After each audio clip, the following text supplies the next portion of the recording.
Welcome to 40 Fit Radio, where we bring you science-based, common sense information regarding fitness, health, and lifestyle for the 40-plus community.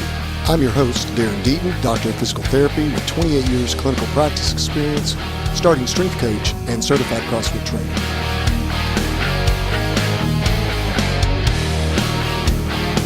"40 Fit Radio, real people, real fitness, real health."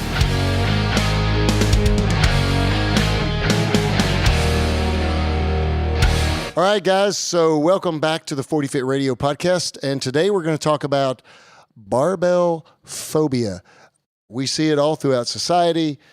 We see a lot of people who are scared to lift weights, not just the barbell, but just scared to lift free weights and scared to lift weights.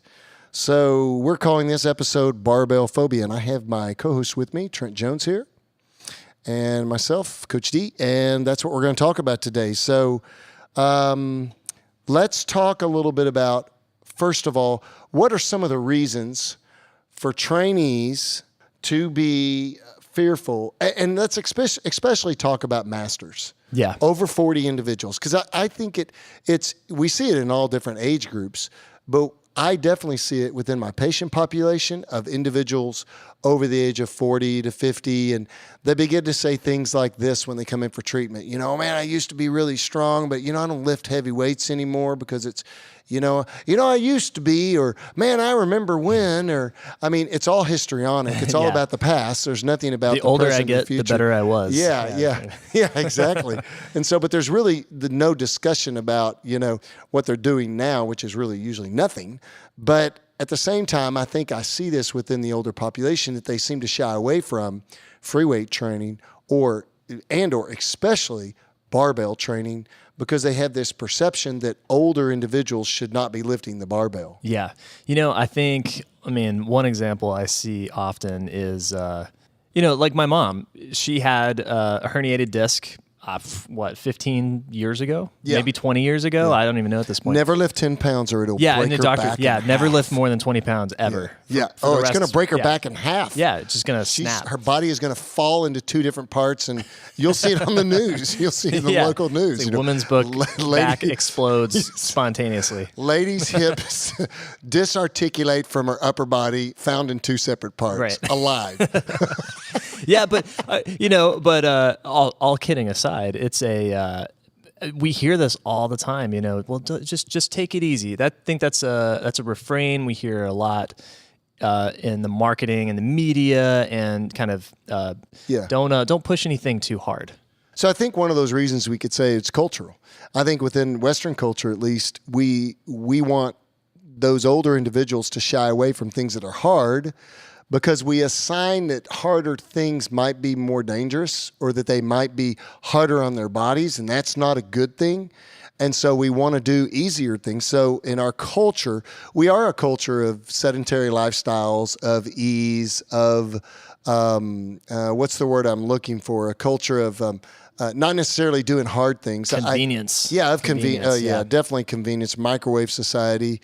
Definitely like easy things and lifestyle things that are easier. The problem with that is it just doesn't work. It doesn't work when you're an individual that's has this body, this organic being, and the way that it maintains its physical capacity is to be stressed and used, and we just stop using it at a level that's demonstrative, or at a level that is going to produce some level of adaptation in strength, power, whatever it is we're trying to do for daily life. I like the way Ripito says it. Humans are not normal in the absence of hard physical activity. Right, yeah. We need hard physical activity just to be normal. Yeah, absolutely. And so I think that's one of the things is culturally, our whole society has liked to do the easy. Yeah. And a guy that I follow on Instagram and other areas, it's a guy named Ryan Milchner, and he has an organization. He has a great podcast. It's called Order of Man. And I think he posted today something like, go towards the area of most resistance. Not least resistance, most resistance. Yeah. Because the ability to do is built by the ability to do. The ability to do things or to be useful in life is not built by not using those things. The less we use, you use it or lose it type concept, And so I think that's very cultural in how we treat the older population. Oh, let me get that for you. Or, oh, you shouldn't be lifting over this, or you shouldn't be doing that, or that's for younger people. So I think that's one reason. Another reason might be, I hear doctors all the time say to my patients, don't lift more than 10 pounds. Your knees are bad. Don't squat more than 10 pounds. Don't do squats. You got a bad back. If you lift more than 10 pounds, you're going to break your back, But as you and I know, the only way that the muscular support of our body continues to be maintained or improved upon is to be stressed. Yeah. And so we got to continue to stress that. So I think the next breakdown happens when someone gets the courage, says, you know what, I'm going to make a change. I've been listening to this Coach D guy yapping about strength training the whole time. I'm going to go to the gym and I'm going to try this out. And they get there, and let's be real, most gyms, especially Globo gyms, the big chains, are not friendly places to walk into. Yeah, sure. They've got, you walk in the hard. doors, Yeah. There's a bunch of people, working and not paying attention to you, and there's hundreds of machines, and you may not know what to do. Right. Where to start. Right. So it's an intimidating environment, and I can totally understand if you've never done something like this before, if you're not really sure of what you're doing, man, it's got to be scary to go in there and be afraid to look like a fool. We've all felt that. You don't want to feel awkward. You go in there and you do something that you're not really sure if this is the right movement or not. Let's say it's a back squat or a deadlift or a press or even anything as simple as like a barbell curl or bent over row or something. You go in and you're not real sure if that's the right technique and who's watching you, who's not watching you. Everybody's eyes are on you. When you walk over to the machine, you read the panel on the side of the machine. It has the body diagram on it, tells you exactly what to do step by step, and it's strength training for, dummies, It's easy. Right. And it's not too hard to mess it up on a machine. Right. The problem with that is, and a lot of people think that that's safer, we know now that it's not safer, and we also know that it's not as functional versus doing compound movement training like what we advocate, which is the press, the bench press, the squat, the deadlift, and then for power, the power clean, and then other accessory exercises to add to that, things like chin-ups and push-ups and barbell rows and Romanian deadlifts and all these different things that we add in there into our programming. But a lot of people think it's safer to do machines, but it's not safer. Just as, in fact, weightlifting is very safe. It's very low on the injury statistics scale. It's lower than running. So, much lower. Exponentially lower than running. And so I think that's another reason is that people, like you said, people feel, they walk into a gym and feel like all eyes are on me, right. And that's very intimidating. And, thus, like we always say, I think if you're going to barbell train, if you're going to be serious about wanting to get stronger using a barbell, find a good coach. Find a starting strength coach in your area, or find someone that has at least read starting strength and believes in the model or does good barbell training. Interview them that has a background and has trained some older individuals, some masters individuals, and get started on a program. But don't let the fear of the barbell stop you. And don't let being intimidated. I think women are probably more intimidated than men when they go into the gym. Would you agree with that? That seems to be the case when it comes to barbells, at least. Yeah, I think if you're not there's some problems that happen. You walk into the typical gym, and number one, they tend to hide these places where the real work happens, where the free weights are, the barbells. Back of the it's grunge in the back hole. of the room. It's dark, dingy. Yeah. Janitorial closet. There's a bunch of dudes grunting and sweating in there. Half their shirts off. They're sweating on everything. And so, you got that element going on. And then the second thing is, unfortunately, there can be a little bit of a toxic culture in Globo gyms. Sure. In terms of, I've heard it called mansplaining. Yeah, sure. Guys want to Everyone's an expert. Yeah, they want to come in and insert themselves into your training program, regardless of whether they really know. I don't like that word, insert themselves. They kind of give you the radio edit. But it's true. But it's very true. They want to bro-splain everything. They want to tell you how to lift, and everyone's an expert. They use their bro science on you, and they especially like to do it with the women. Yeah, I don't know what it is, but it's it's like a piece of bread dropped in front of a flock of seagulls. It's just, Yeah, and it's unfortunate, you know. And it's like raw meat in front of a pack of rabid coyotes. You know, it's just they're going to go after it. You know. Yeah, and I can't say I can relate to that, but I can only imagine that if this is your first time in the gym, man, you have to put up with that crap. Yeah, that sucks. So yeah, number one, you know, if at all possible, even if it's just one session, go find a starting strength coach, somebody that knows what they're doing. Yeah. So A, you can get great instruction, but B, you're going to be in a supportive environment. Right, exactly. And I'll tell you a secret. The people who are serious about strength training, not the bros, the people who really buy into this stuff, is some of the nicest people I've ever met. Oh, absolutely. Very helpful, very friendly. Intelligent. Usually they're experts or very successful in their other careers if they are not it's funny strength how that coaches works. full time. You know, it's just, they're learned. I mean, they love the model. They love the scientific approach to it. It's difficult to become a starting strength coach, but I think anyone that is a legitimate strength coach and has a solid science background and understands movements and has more of an instructional model than, put the bar on your back and squat, head up, chest up. That's not coaching. Right. They ought to be able to tell you step by step. I had a trainee in our gym, which we're sitting in the brand new gym here in Keller, Texas, Fort Worth Strength and Conditioning. And this is where our podcast headquarters is going to be for 40 Fit Radio. We've got a studio that we're setting up here, so you guys will see some pictures of that soon. But I had a trainee that came in yesterday, and he drove over from Dallas, and I worked with him for about 2.5 hours, and we taught him all the lifts, and basically, you know, people they need a supportive environment, but they also need education. They need to learn how to do this, and so I think the older population, our masters population, if they'll learn how to lift correctly, they'll feel very confident in the gym, especially men and women, both. Right. And they'll get rid of that fear of the barbell. So number one, we talked about cultural reasons. Number two, we talked about them thinking that the barbell is something dangerous because their doctor or a friend, or maybe they suffered an injury or a friend suffered an injury from barbell training. 9 times out of 10, they were lifting incorrectly. There was no programming. It was very haphazard. Any tool used wrong can cause harm. Sure. Anything used wrong can cause harm. And so we talked about injury rates, that the injury rates are lower in barbell training than they are in all team sports and in running and in a lot of other sports. I mean, the injury rate's right along the line of swimming. You know, it's lower than tennis, it's lower than soccer, it's lower than football. So it's lower than a lot of these recreational sports. Yep. Someone will come into my gym or into my clinic and say, I could never lift a barbell, but I'm on a softball team, I'm on a co-ed softball team. That's more dangerous than barbell lifting is. So I think that's another reason. They're worried that they're going to get injured, or they're worried that it's dangerous. And then one of my female trainees brought this up, and she's a great lifter, man. She's crazy strong, in her late 40s. Just did a strength meet this spring and just crushed it. And she said, you know, that a lot of women are scared of, and she actually coaches in a gym, and she said a lot of women are just scared of getting bulky.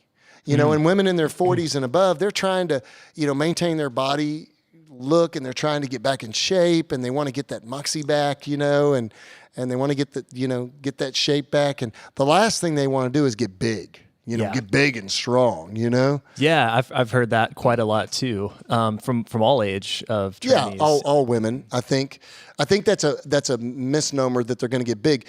Unless a woman has an unusually high testosterone level and growth hormone level, it's just not, they're going to get muscular within their genetic potential. And most of the time, their shape is more governed by their genetics than it is by anything else. Right. So a lot of women, like we talked about, they think they're going to get big. And some women just come in and they say, I want to get toned. Yeah, sleek, toned. I want long muscles.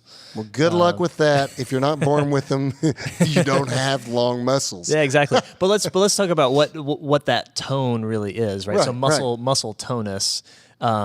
It's just muscular development underneath the fat layer.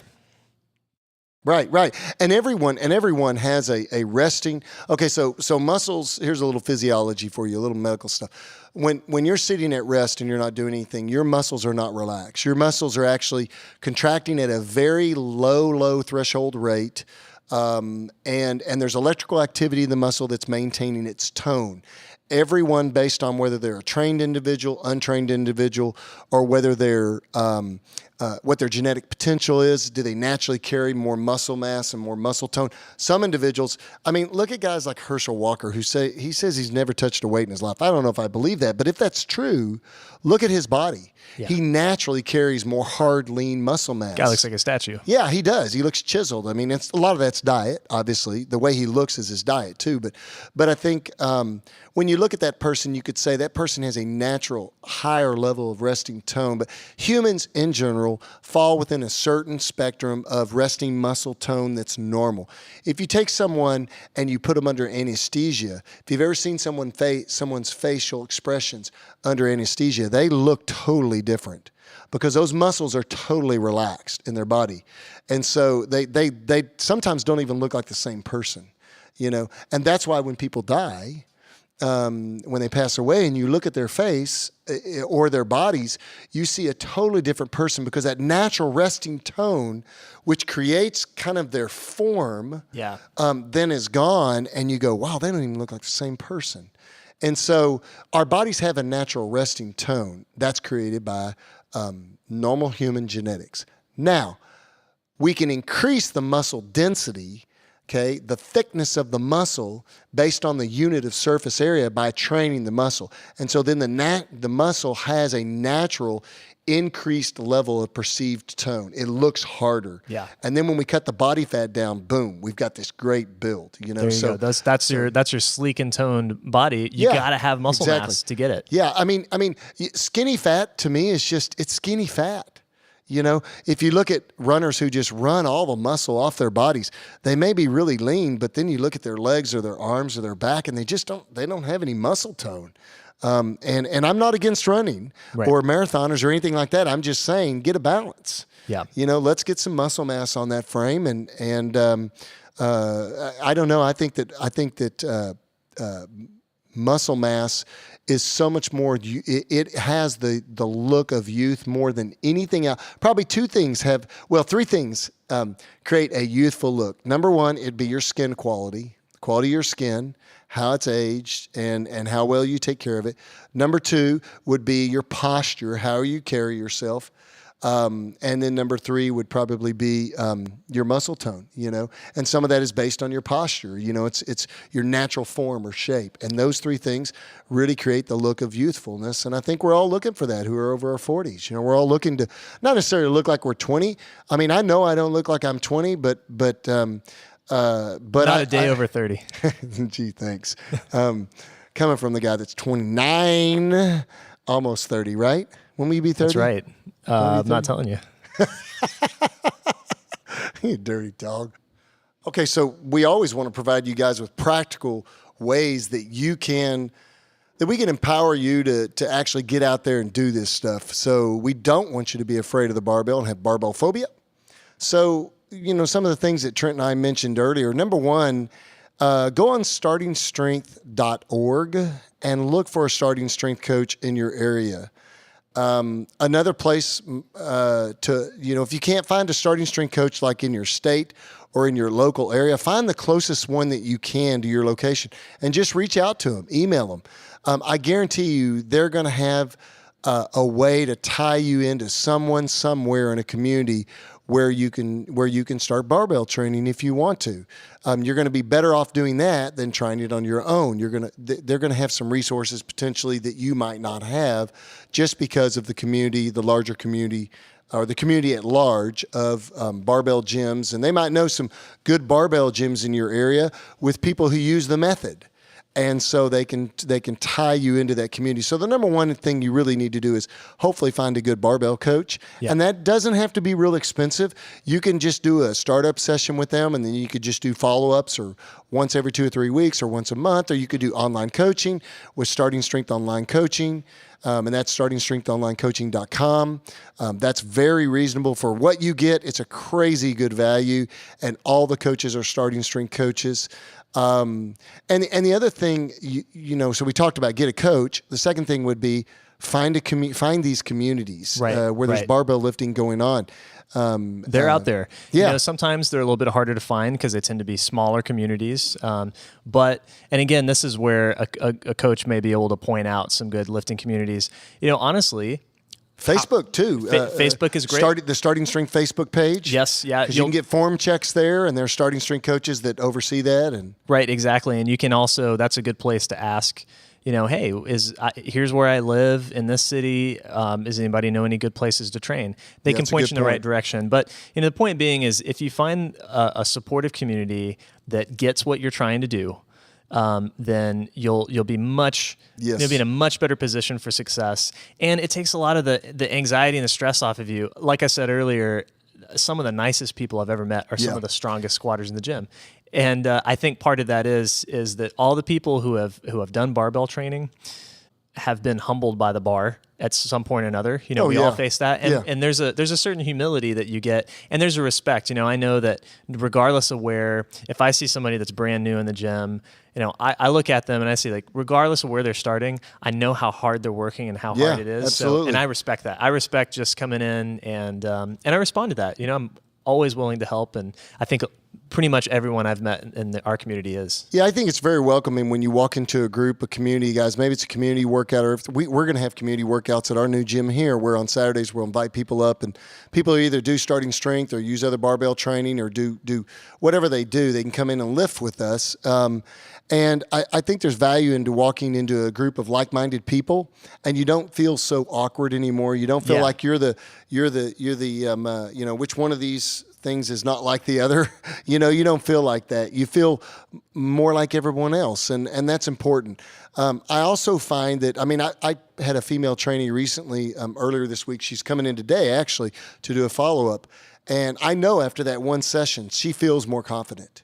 And it'll take several sessions like that for her to build her confidence. But eventually, my goal is, and I told my younger daughter this one day, my youngest daughter's 20, and I told her, I said, you can walk into a gym. You might not believe this, but you can walk into the gym, put your headphones on. Don't listen to all the bro-splaining and the mansplaining in there.